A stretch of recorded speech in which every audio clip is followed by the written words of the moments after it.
Okay guys, we're here at the workbench and we're going to give you a bonus installation, and these are the installations using our brand new Blunami BLU-21PNEM decoders.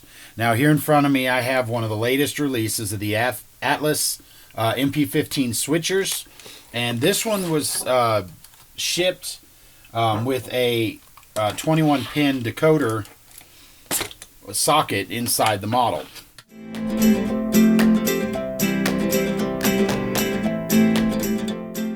So we're simply going to do the same installation.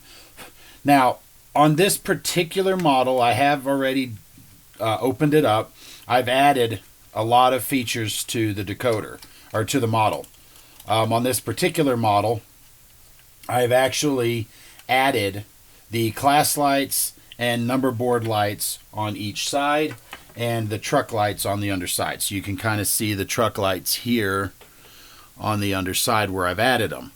And so I've already done some work to this, but this is equipped with a Blunami 21 pin, Blunami 2. And so what we're going to do is we're actually going to replace this with the Blunami 21 pin. So the first thing we need to do is simply undo the couplers.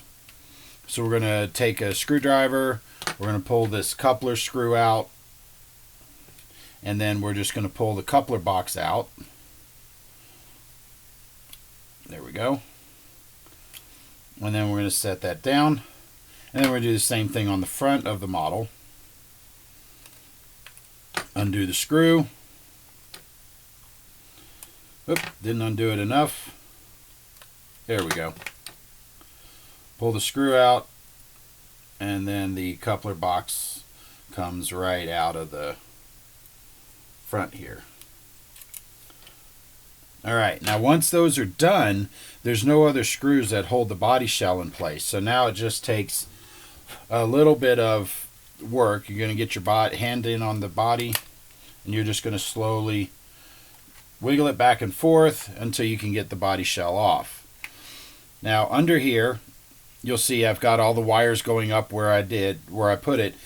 On this particular installation, I used their factory motherboard, and I used some of our 4-pin speaker harnesses to add the extra lights to it, and they plugged right in the same connectors.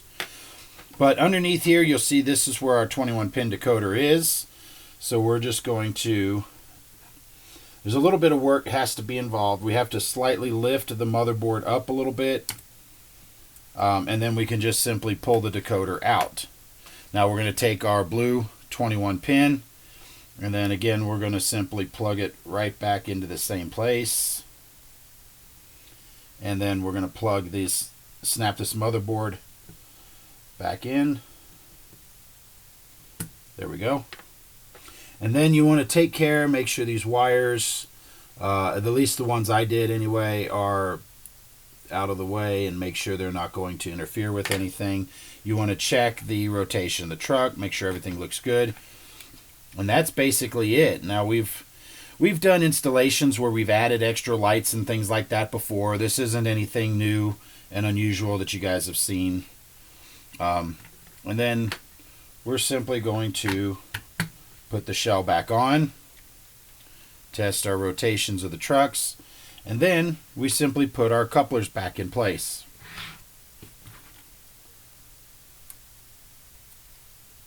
Now on these front coupler, here we have the coupler cut bar, so we want to make sure we move that out of the way, so when we put the coupler box back in, it doesn't pinch it.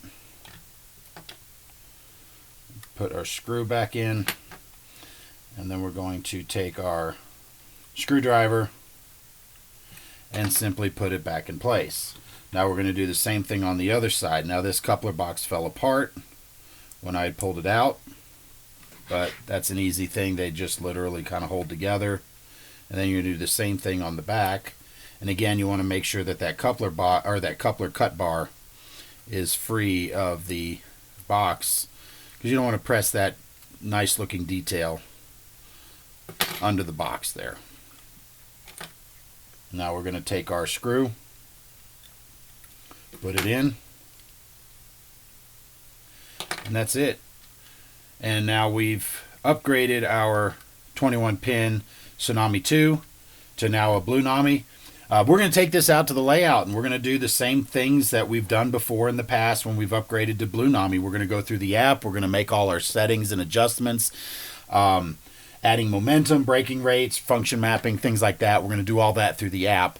We're not going to do that today on this particular video, but if you want to see more about the Blunami, make sure you go back and watch some of the other setup videos that we've done with the Blunami. And this includes some of my own Missouri Pacific stuff that you've seen on the layout. I have a fairly long installation tutorial where I did a setup using the PNP8s, and that was where I set up the Missouri Pacific GP15s. And so you want to check that video out, and you'll get a very similar idea of what I'm going to do with this guy. So guys, that's it for this time. Thanks for watching, and in this episode of The Workbench, we'll see you guys next time.